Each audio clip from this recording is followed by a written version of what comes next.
Hello, in this video we are going to go over translations, which is a specific type of transformation, and more specifically is a rigid motion. So to start, we're going to kind of review rigid motions. Reminder, a rigid motion is a transformation that happens that does not change the shape or size of a figure, okay? But it does change location. So it moves it, but does not change the shape or size. So it keeps it congruent, keeps the two images, the figures, the shapes congruent. So the three types of rigid motions that we look at are going to be translation, which is what this lesson is going to be all about. So we got a translation. All right, we also got reflections. And then we got a rotation. So those are the three types of rigid motions that we look at. They don't change shape or size. They do move our figures, though, change location, okay? Now, in addition to these, you can kind of see these words in the paragraph up above, okay? These are kind of the mathy words for it: translation, reflection, rotation. We kind of got some more basic words that we sometimes use with these. A translation is going to be a slide. A reflection is a flip. And a rotation is going to be a turn. So today for translations, we are just going to look at slides. So I'm going to slide my figure, okay, left, right, up, down. And remember, guys, a diagonal slide is just going to be a combo of left and right plus up and down, okay? So before we actually kind of look at the translation, we're going to talk real quick about two very, very important things. We are going to talk about our x values are going to be left, right. So I'm going to put left with an arrow, right. Okay, we have to know our left values. So just like also the x-axis goes left, right. Okay, so I could throw that in there too if we want. X values, x-axis, that's going to go left, right. That's going to focus on these translations. When we shift or slide left, right, that'll be our x values. So our y values, and we can probably switch up colors here. Okay, y values here, or the y-axis, okay, that's all obviously focused on up, down. Okay, so I'm just kind of following the axis here. All right, but this is something you've done ever since you started graphing, okay? It's no different now. We're gonna match up our points with the left, right, and the y values with the up, down. So, as we actually look to like what a translation is, okay, two other vocab words we gotta kind of talk about real quick because this will be really important for one of our types of problems. And that is, reminder, our original figure is called the pre-image. Remember that prefix pre, okay? It means kind of before. Think about a pre-season, before the season, okay? The word prefix, so that means before, okay? So a pre-image is the beginning, the original, okay? So the original. Now, after we do our transformation, this is for any of them, translation, reflection, rotation, okay, you get the image. So a pre-image is the original, the one before, and image is going to be your one after the transformation, okay? So pre-image and image. Now, before we look at translation, go over to this picture here, okay? Reminder, these tick marks, okay? These tick marks here. So I'm going to kind of highlight them, and then I'm going to take them away, all right? But these tick marks right here, A prime, I know it's a little fuzzy, sorry. A prime, B prime, C prime. Those tick marks represent the prime notation, which is going to be for after our transformations.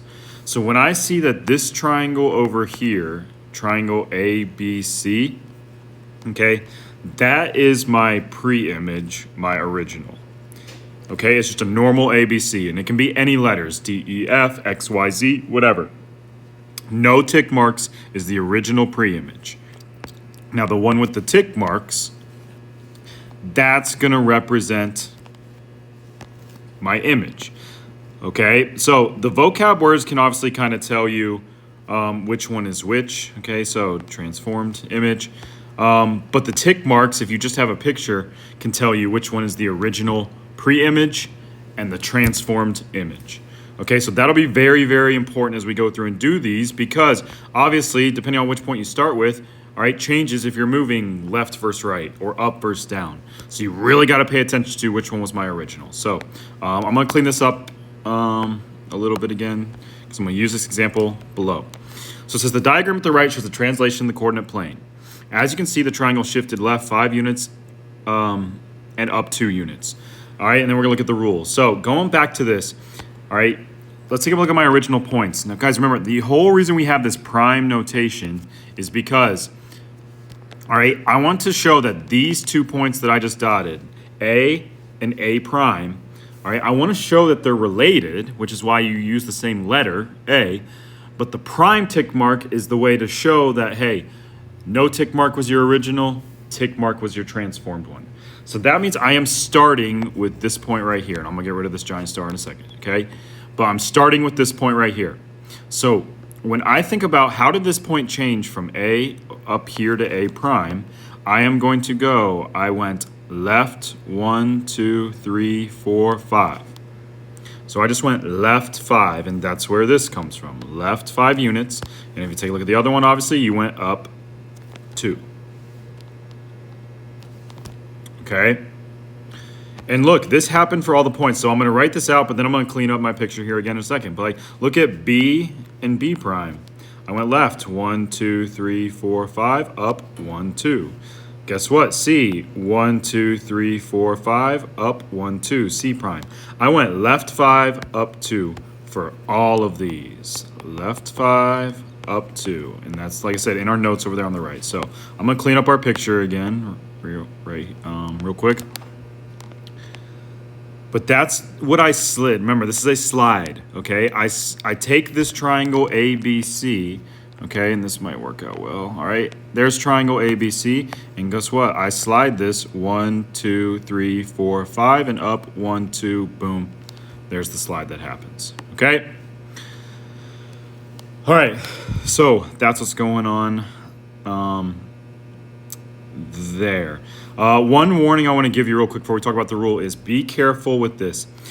Because you guys are used to slope from Algebra 1, okay, where slope you did rise over run. So it's really easy if I'm looking at point A and A to accidentally go, all right, up 2, left 5, which is the same thing I just said here, just backwards. But here's the problem. As I go to look at this rule, I have the original point XY, which I'm actually going to give the example. Point A right here, okay? Point A right here is the point 1, 2, 3, and then up 2. So 3, 2, right? Oh, forgot to change. There we go. 3, 2. So I want to think about how did I move these X values. So I'm going to have X and Y right here. Now I already know from both my note up here on the right and from over here that I went left 5 and up 2. Now think about a graph. Okay, and I'm going to kind of zoom out so I can show you what I have up here in purple and green. If I am going left on a graph, that is going towards the negative values, right? And if I'm going right on a graph, that's going to the positive values. So if I want to move left on a graph on the x-axis, I'm going to subtract. And if I'm moving right on the x-axis, I'm going to add. So for my example right here, if I'm going left 5, that means that I took my x value and I am going to subtract 5. Now take a look at this real quick. We said our x value was 3 for point A, right? I can throw in that this was A. Guess what? A prime. If you take 3 minus 5, 3 minus 5, I get negative 2. So hold on to that for a second and we'll come back to it. So let's talk about y real quick. So y, we said we were going up 2. So think about, I'm going to zoom back out again. Y values, I said up and down. Your positive values on a y-axis are up and your negative values go down. So if I'm going to go up 2, guess what? I am going to add 2 to my y. Down would be minus. So same deal. If my y value, my original y value was 2, I am going to take 2, add 2 to that, and guess what? That's 4. Now look, I think A prime should be negative 2, 4 if I follow this rule that I just wrote out. go up to your graph, okay, -2, 4, boom, there's A prime. And guess what? This rule is going to work for all of them, okay? So if I switch up colors real quick, look, if B is the point 1, -1, guess what? Okay, if I subtract 5 from 1, so 1 minus 5, that gives me -4. And then if I do -1 plus 2, it gives me +1. Guess what? -4, +1, boom. It works. All right, and I'm sure you'll just believe me, but take a look at C. 1, 2, 3, 4. This is the point 4, -1. 4 minus 5 gives me -1. And then -1 plus 2 gives me +1. -1, +1, there's C prime. So there's my rule. There's the general rule. If I want to move left 5 up 2, all right, my X, I'm going to -5. My Y, I'm going to add 2. So that's what's going on, and there's basically two types of problems that we can do with this. Okay, so the first couple problems that I'm going to show you, these two right here, all right, these already give me the rule. So look how this is written. It says, hey, here's your original x, y, and then the arrow kind of represents the transformation. And then you're going to add 5 to x and subtract 2 to y. So the first thing that I'm going to do with this, and there's kind of two ways you can actually do this problem. I'm going to show you kind of the first way to do it is, all right, interpret this rule, okay? So remember, x's are left and right, okay? We mentioned that up top. X's are left and right. So x is left and right. Now, this tells me left, right, and then the sign right here is going to tell me which one I need to pick. And since it's plus, all right, think about a graph. My positive numbers are on the right side. So guess what? This part is going to represent right 5. Now y is going to be my up, down. So I already established, okay, this one's going to be up or down. This sign right here is going to tell me which way to go. And since it's -2, guess what? This is going to go down. And then how many? 2. So when I look at this example, to graph the image of the figures graphed below using the given transformation, take a look. I have triangle ABC. I can just count out my new points. So this is the first way I can kind of do this. And then for number 2, I'll kind of show you the other way that you can do this. All right, so let's take a look. So point A is right here. If I go right 5 down 2, that's going to take me 2. All right, and I'm going to get rid of these lines after I draw them. So just to show you, 1, 2, 3, 4, 5, down, 1, 2. I'm going to plot that point right there. So I'm going to get rid of that. Boom. There's A prime. And I can do that with B or C. It doesn't really matter what order. I guess I'll just stay in order. And then that's so left, 1, 2, 3, 4, 5, down, 1, 2. Boom. There's B prime. And last one, C, 1, 2, 3, 4, 5, down, 1, 2. Let me get rid of those. There's C prime. And if you take a look, we said that this was a rigid motion. It should be the same shape, same size. When I graph this, does that look like the same exact shape, same size? Yeah, it looks like I just slid that triangle over, right 5, down, whoops, I accidentally got rid of that, down 2. Okay, so there's kind of the first way you could go about doing this. I think it's a really good way if you're comfortable with counting. You just really got to make sure you count it out correctly, okay? Be careful with that. So for the second one, I'm going to show you a second way that you can do this involving points. So if I go over here to this graph, all right, look at these 3 points, Q, L, and U. Point Q is the point 1, 1, 2, 3. All right, once again, 1, 3. Okay, point L is 1, 2, 3, 4, 5, up 1, so 5, 1. And point U is the point 0, -1. So the next way that you can do this is if I want to find my new image points, guess what? I could take these values, 1 and 3, and plug them in to this X and Y. So for like Q prime, if I do 1 minus 3 and 3 plus 1, copying down this rule right here, then guess what? I know that the next point for Q prime should be, oh, didn't mean to do that, -2, 4. And guess what? I can do that for all of these. So I know I wrote this one out, but next one, 5 and 1. 5 minus 3, 2. 1 plus 1, 2. And then the last one, 0 minus 3, negative 3. Negative 1 plus 1, 0. So if I go and graph these points, let's take a look, okay? All right, Q's negative 2, 4. 1, 2, 1, 2, 3, 4. There's the new Q prime, boom. L prime is 2, 2. 1, 2, 1, 2, L prime. And then U is negative 3, 0. So 1, 2, 3, negative 3, 0. There is the triangle that I get. And same deal, that looks about the same shape size to me. I feel pretty good about that translation, okay? So here's what I want to do to finish up these two examples. All right, I just kind of did two methods to go through and do this. I think a lot of people would maybe prefer to do the count out method, but if you take a look at the points, all right, I can also just plug those in. So there are some problems we're not going to look at in this lesson from this packet, but there are some problems that maybe will just give you a set of points. So like right here, okay, and then give you the rule and then say, hey, come up with the new points. All right. If you have the picture, then you probably can just count it out if you're comfortable with the rule. Okay, but it just really depends on what they give you as far as like which method to do. Okay, but real quick, let's just double check both of these. Okay, if I took my original points back over to the first example, that point A is the point 1, 2, 3. 1, 2, 3, 4, 5, 6, 7, 8. That's the point negative 3, 8. Guess what? I'm only going to do one of these. But if you plug in negative 3 plus 5, what do you get?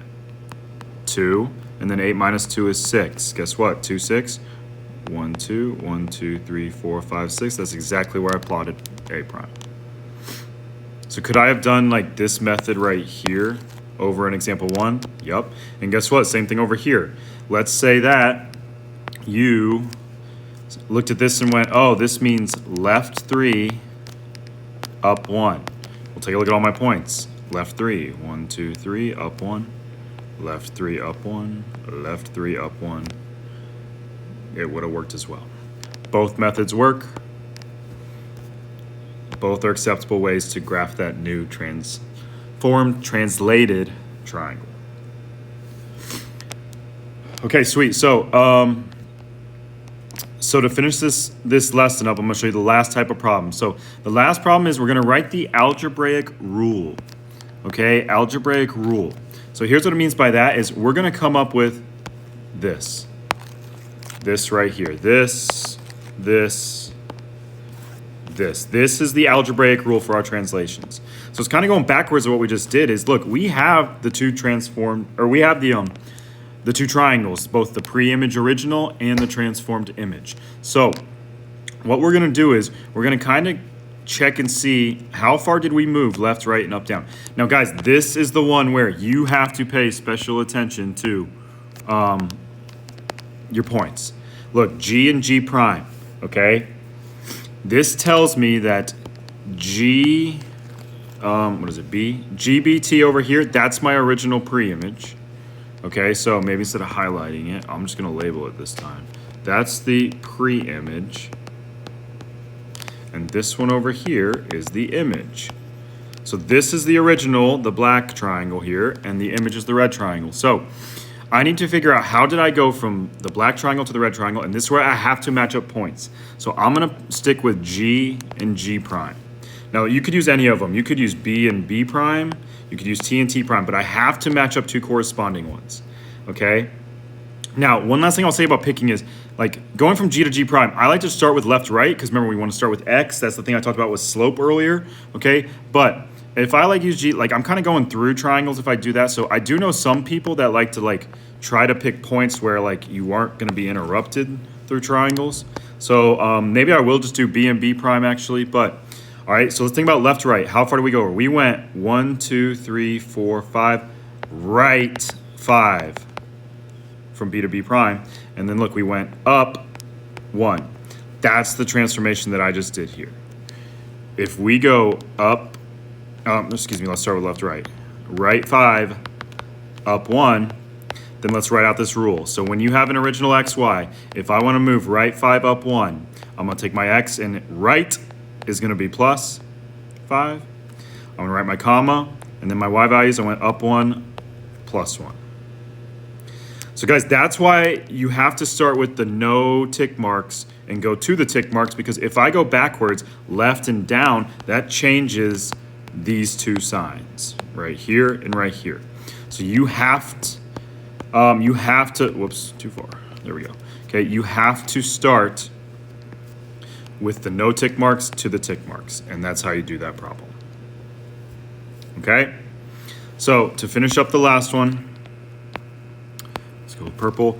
So same thing, I can pick any of these points here. I'm gonna pick M and M prime, okay? But you could pick Y and Y prime, G and G prime, it does not matter, but I only need one set of points to do this.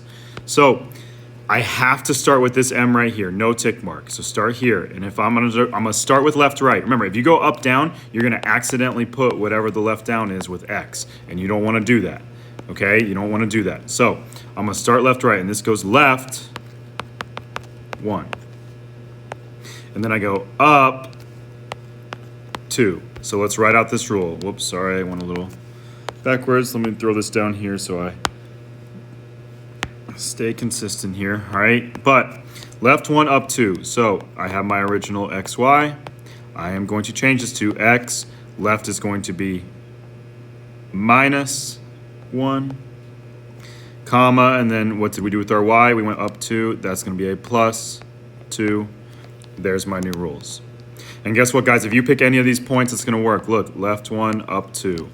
Okay, Y, left 1, up 2. So the biggest thing I have to warn you about is, remember, start with left, right. Okay, the biggest problem people do, this is wrong. I'm gonna do this in red. It's wrong. Okay, is people will go up 2, left 1 because they think of kind of like slope, and they'll go, okay, X plus 2, Y minus 1. They'll flip flop these. So don't do that. If you can remember, try to go left, right first so that you can match that with X. Okay? So, whoops, I have one more. Okay, last one. Okay, last one here. Here's the last weird thing about this one. I'm gonna do U and U prime. So I gotta start with this one and go to this one. Look, I don't go left or right at all. So, no left or right, but I do go down 3. So here's what you gotta do if you go left and right, or if you don't go left or right at all. When I go to write the rule, don't put X plus 0 or X minus 0. Guys, what is X plus 0? Just X. So I'm going to leave that as X. I'm going to say, hey, X didn't change, but Y went down 3. And that's how I'm going to write that one out. Okay, so it'd be the same thing if you went left and right and didn't go up. Y would stay the same. Keep it the same if you didn't go left or right at all. Okay, so that's translations. Kind of went over 2 problem types. Thank you.